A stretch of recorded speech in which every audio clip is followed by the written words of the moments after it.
Welcome to the Weekly Wars podcast, where two guys who talk about Star Wars way too much have decided to record it and let you listen.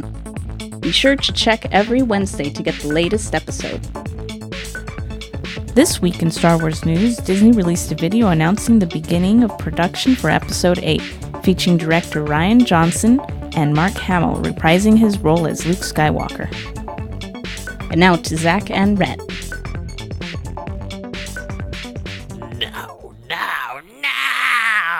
I think yours was better. No. I'm actually renowned for my Sidious impression. Oh, wow. That? I had no idea. Hey, everyone. Welcome to episode 4 of our Weekly Wars podcast, Things the Prequels Got Right. I am Zachary Marsh. And I'm Rhett Christensen. We're excited to have you guys here this week. There's actually been a lot of people who have talked about things that the prequels got right. And so we're just sort of adding on to it. This is some things that I haven't heard people talk about in excess before. And so it's a few little things, a few little tidbits that we're hoping to insert.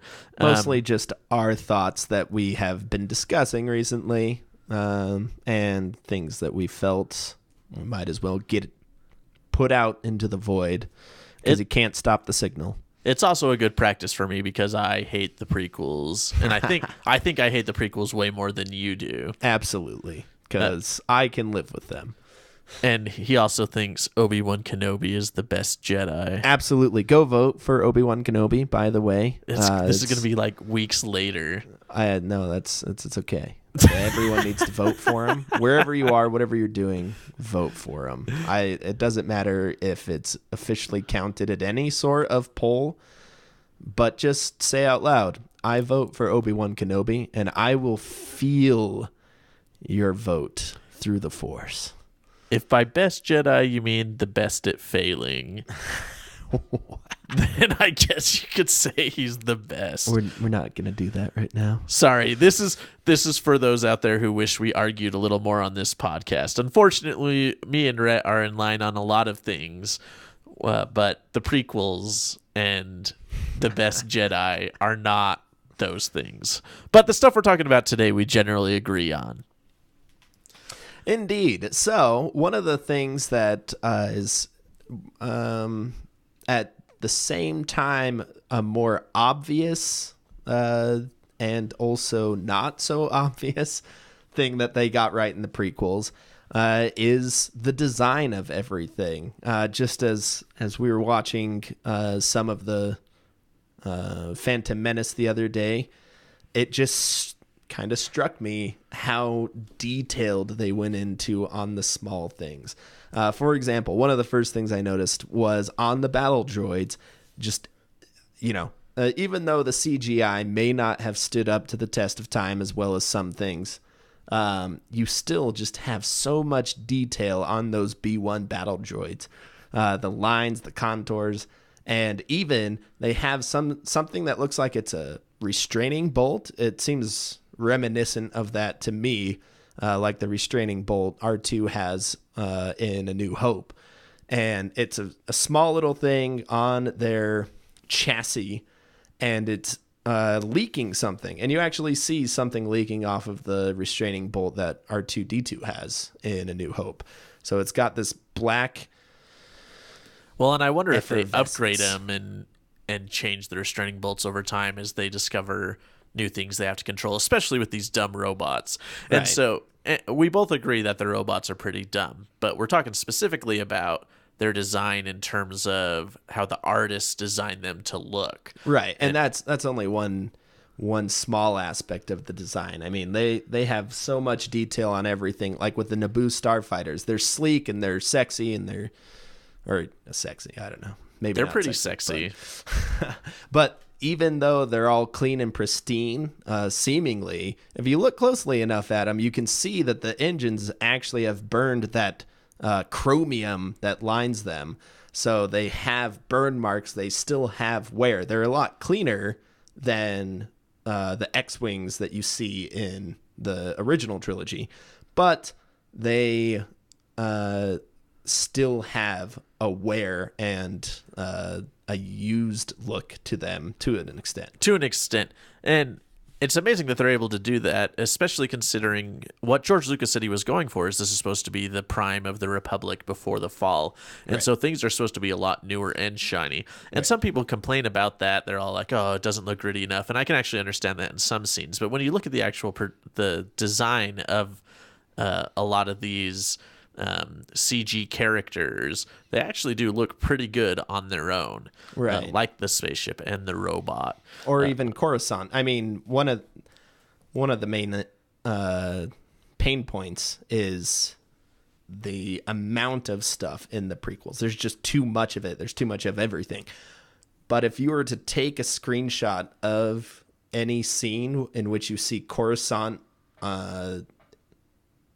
on a broad scale, it is just crazy the amount of detail in there. You have all of these speeders flying through the air in organized traffic lanes. You have all sorts of different kinds of speeders too. It's not the same one repeated or similar models. They're like copy and paste. And the same with the buildings. It's not just the same building over and over. There is an entire city out there. And you can tell that, like, you can just look out into the background of one of those scenes and know that there are just billions of people living there. Oh, yeah. It looks, the detail adds to the liveliness of the city. And you see Coruscant, especially the space view of Coruscant. With all those glowing circles. Oh, yeah. And you're just like, this is the biggest city I've ever conceived. Like, when we think of a large city here, we don't think it covers the planet. Right. An ecumenopolis for people that are interested in that. Oh, wow. Yeah, there you go. Well, and another character design that I really liked, and I actually think this was better implemented in the cartoons as a character, but the style I thought worked for the movie, is General Grievous. Right. I really like his detaching arms when they separate from each other, and then he pulls out. Yeah, he goes into the forearms and the lightsabers, and when he did that in the movie, when I first saw it, I was just like, oh my gosh, Obi-Wan is dead. I have no idea what he's gonna do. Right. And then pretty much 2 seconds later, he had it taken care of and was under control. Right. So that aspect of it was terrible. But just General Grievous himself, if they didn't have the wheezing, you look at his character and he looks creepy. He's got the like snake eyes going through the mask. He's this cyborg robot guy that you're kind of like, oh, so is this sort of what they're planning to do with Vader in the future? Like, or is this the technology that they use for Vader? I mean, you know, it seems like it could be a lead up to it, or at least an experiment that led to the more advanced design for Darth Vader. Right. And maybe not, but that's complete conjecture. As far as I know, it looks really cool. Oh yeah. And he looks like he could be a formidable bad guy if they had done it right. Yeah. If they had just tried a little harder with him, or introduced him earlier or something. Oh, a wheezing bad guy that doesn't do anything useful except die. Yeah. And barely provides an obstacle to Obi-Wan Kenobi, because Obi-Wan is that great of a Jedi. Oh my gosh. So, well, speaking of the opposite of great... Wait a second. No, speaking of the opposite of bad guys like General Grievous, let's talk about the good guys. So we have Mace. Segue. Yeah, shut up. So we have Mace Windu. Now, Sammy J is awesome, and he does a good job. But we actually aren't. Even the character of Mace Windu is awesome in concept. I mean, the purple lightsaber. He's Anakin mentions how powerful he is, which for Anakin to praise anyone for their power means that it is probably substantial. Oh yeah. And so, but the reason we're talking about him in the prequels and getting it right is not Mace Windu alone. It's what he represents right in the Jedi Order. Yeah, and it seems, and I do feel that this is pretty intentional on the part of George Lucas. Mace Windu seems to be the embodiment of the pride and hubris of the Jedi as they are at their peak of their power.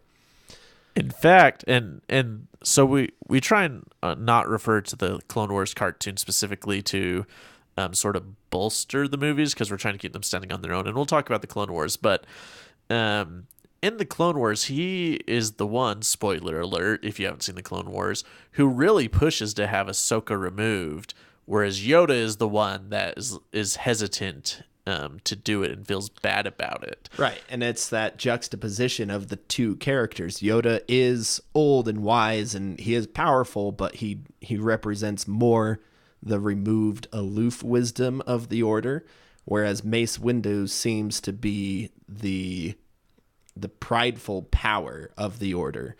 And one thing that I think is pretty indicative of that is his final confrontation with Sidious, because as he's going in, he has just this attitude of, we're here to stop him. And we, the Jedi, are going to take care of it. They did not go to the Senate and say, you need to arrest this guy, or here's our evidence. He was like, no, we, the Jedi, we will take care of this problem. And then Anakin tries to stop him and says, we have to take him in. He has to stand a trial. And Mace Windu says, no, he's too dangerous to live. We have to kill him now. And that is, in essence, what causes the fall of the Jedi Order. They became blinded by their own power, just as Palpatine mentions earlier, that the Jedi seek power as much as the Sith do.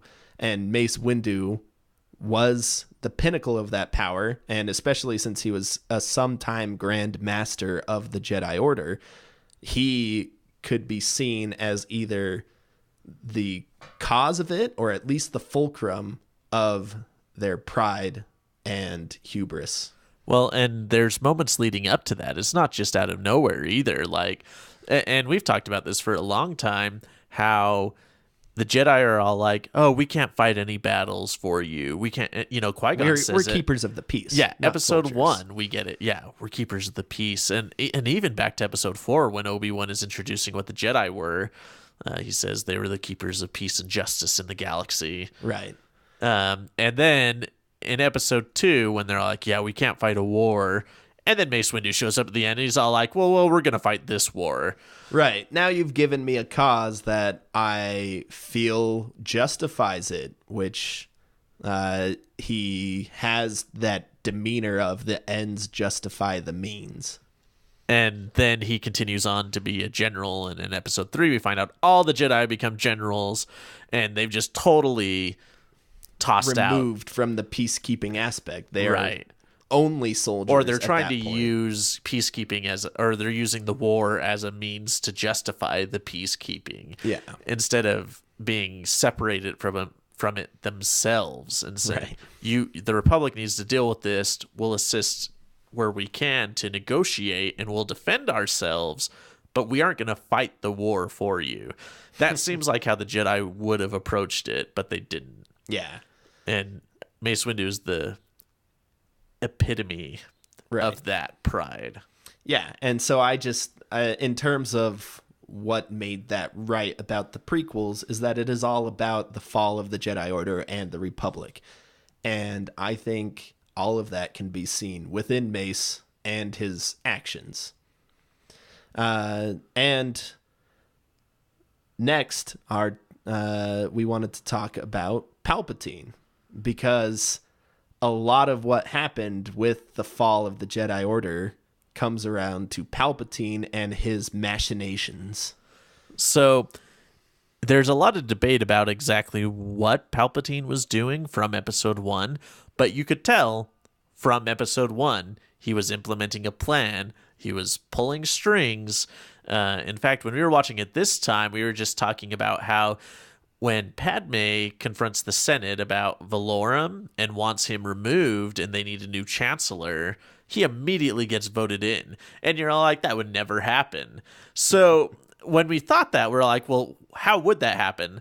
Well, probably he was pulling strings long before Padme came along and made her plea and then called for a no confidence vote on Valorum. Right. It's pretty easy to see how he would be garnering favors from hundreds of other senators in order to pull a majority vote to become chancellor. Which is the only way. It's not like that would have been sprung on him. He was plotting that all along, obviously. Right. And it's even more evident after he becomes chancellor just how much influence that he's had all along, and it just keeps going and going. Well, and he's even manipulating the Jedi. I mean, a lot of people complain that Yoda sits across the table from him and can't recognize his power.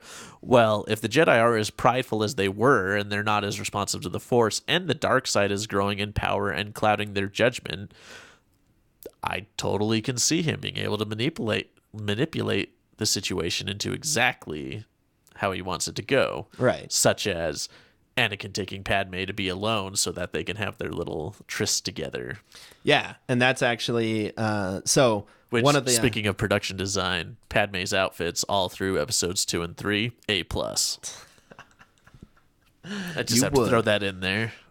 But there was an aspect that I wanted to address in terms of Palpatine and his manipulations, and that's a trope called the Batman Gambit. For those of you who have never heard of tvtropes.org, it's actually a fantastic website to learn all different types of things about storytelling and character building and things like that, because they basically dissect every character and every story that's ever been into tropes. And the Batman Gambit is named after Batman, and it is essentially a plan that relies on people acting exactly as you would expect them to act. And on the Batman Gambit page, every trope page has a list of examples that users from all across the internet will come in and provide their examples and why it fits that trope. And Sidious's plan is one of the leading trope examples on the Batman Gambit page for live action film. It's got to be one of the biggest Batman Gambits ever. Right. Because he's orchestrating the fall of a galaxy into his control. Across the course of decades, he is setting up events. Essentially, he just builds the gigantic, complicated array of dominoes and then just lets everyone do their own thing until they fall exactly where he wants them, building an empire. And I mean long before, because we find out about that the clones were ordered. It was 10 years before. 10 years before. And Kamino was producing those clones, getting ready. So he was orchestrating that plan, or started orchestrating it long before. And then, of course, those clones are used to execute Order 66, which is basically the culmination of his takeover. Yeah, and those clones would have had to be bred to a certain extent to utilize that order. And he probably also knew that no normal human soldier would willingly turn on the Jedi like that without a significant body of proof. But through his extreme cunning, he sets it up so that he's able to turn on them, which initiates Mace's assault, and he can use that as his springboard to show the betrayal of the Jedi. Because once Mace assaults him, he reverts the Force lightning back onto Sidious. It makes Sidious look all emperor-y. And then he appears before the entire galaxy saying, "This is what the Jedi have done to me," because he orchestrated that, and they have betrayed us, and now they are outlawed. Which is pretty awesome. And as a quick aside, too, they actually set up the public turning against the Jedi in the Clone Wars cartoon a little more effectively, which is cool. Yeah, but we definitely will do another podcast about just the Clone Wars. Just the because Clone Wars. There is a lot to cover. And speaking of, it's Star Wars, so we can't leave out things about the Skywalker family. We got to talk a little bit about Anakin. Always. And so this is very interesting. Starting with Empire Strikes Back, when Luke is on Dagobah undergoing his training with Yoda, He's about to step into the cave, and Yoda asks him what he's feeling, and he says, I'm feeling cold. And Cold. And Yoda says, that's the dark side you're feeling. And then he proceeds into the cave and faces Darth Vader, who is, spoiler alert, underneath the mask is Luke, because he was seeing what he could potentially be, and also at the same time hinting at who Vader really is. And then in the new Rebels TV series, Ezra and Kanan, Ezra is the Padawan to Kanan, who is a not completely trained Jedi. They both have dealings with Darth Vader, and Ezra feels cold. Several times throughout the first episode of season 2, when they are approaching the planet that Vader is on currently, they feel cold. And then at one point, when their proximity to Vader is much closer, they feel cold again. And a third time later in the episode, Vader is in a ship nearby, and he feels the same feeling. He felt it before, that same cold. So those are just examples to show that within what is now considered canon, cold is used to denote the dark side. It is the presence of evil nearby as a cold feeling to those sensitive to the Force. So, and some of you who have paid attention or may have noticed this already or can think of what we're getting to, in episode 1, Anakin is first presented to the Jedi Council, and they're testing him, and he's reading the images on the holopad that Mace is holding.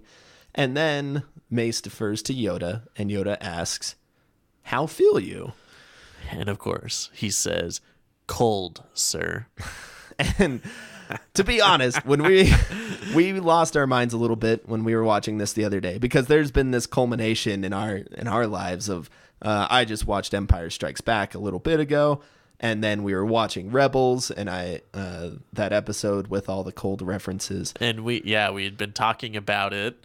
And just about the inference of that. And then as we're sitting here watching The Phantom Menace together, that happens. That just, I got goosebumps. I'm not going to lie. It really brought everything together. And, George Lucas isn't directly tied to Rebels, but obviously Rebels is playing off of what was Empire Strikes Back. Right. And Lucas did do Empire Strikes Back and The Phantom Menace. Yeah. Or at least he was involved in the Empire Strikes Back. And there are a few websites that have pointed this out, or a few forums of different websites. There is one that I think is not necessarily related because it tries to tie in the cold feeling to Jar Jar, but I'll talk about that in a second. The other one that I think is much more applicable is from theforce.net. And they have a theory, or they discuss it in there. Someone brings it up like, it does him feeling cold mean anything? And there was a couple of responses on there that said probably not. He was probably just cold because George Lucas isn't that smart. And I think that is vastly understating. Well, it's got to be everything. dumb. It's like George Lucas's dialogue might be terrible, but he's saying exactly what he means by it. And George Lucas was involved in Empire when it was used the first time. So to say that wasn't in his plan, I think is just dumb. And that's just people who hate Lucas because of the prequels. But the cold feeling when Anakin says he feels cold is not to be underestimated. And it implies that he is tainted from the dark side basically from the beginning. In fact, and this may be reading into things, but when he's on the ship and meets Padme for the first time, is it the first time or second time? Because they had a lot of interactions. It was they were on Espa, Tatooine, but it's the first time since they've taken off from. They've Tatooine. taken off. Yes. Well, it's the first time he's on the ship with her because he hasn't been on the ship till that point. So she asks him how he's feeling, and he says cold then as well. Yes. And again, I do think that it was intentional because he just barely left his mother, and so he's probably afraid of losing his loved ones is what drives him towards the dark side in the end. So the minute he leaves his mother's side, he starts to feel cold. And that seems to be what...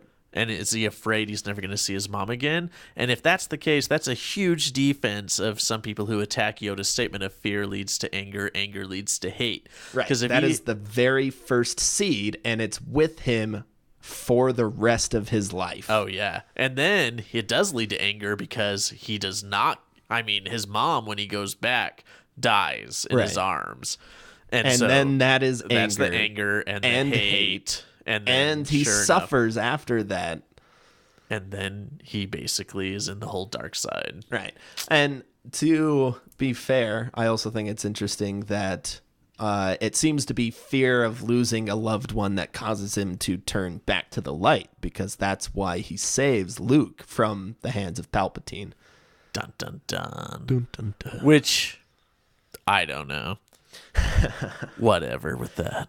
But I wanted to point out the Reddit that I found that referenced this feeling of cold is tied to the Darth Jar Jar theory. And they were basically saying that because Jar Jar was asleep in the room at that time, and this theory is based on some very fabricated and speculative evidence that Jar Jar was in fact a Sith. So since he was close to Anakin, and Darth Jar Jar is so evil, that's why Anakin felt cold. But that just seems pretty silly. And hopefully we never have to mention Jar Jar again. Yeah, and last time we watched Phantom Menace, I was keeping in mind some of those points brought up, and I didn't really validate any of them. Everything that happened does just seem comedic and silly. Just as a final note, I don't know if this is real, but apparently I saw a thing saying VidAngel, that website that sort of cleans up movies when you watch them, actually has a Jar Jar removal option. And it says, we tried to remove as much as possible. There's a couple scenes where you see an arm or a leg that we weren't able to cut out.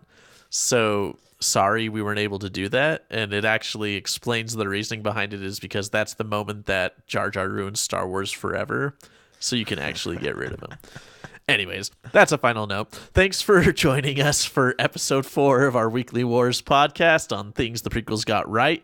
If you feel like there's something that you haven't heard, share it on our YouTube channel or on our Facebook channel. We'll probably engage with you. We love to talk to people about Star Wars stuff. And if you have something to add, we want to hear it. If you just want to say that we're really dumb and we don't know what we're talking about, we're cool with that too. Yeah, that's probably true. I don't know. But yeah, definitely let us know. Just for the benefit of some of our commenters already, we have some episode ideas planned off of comments that we've received on YouTube. So YouTube or Facebook, let us know things you want to hear about, and we'll get to those. And I get to say this time, may the Force be ever in your favor.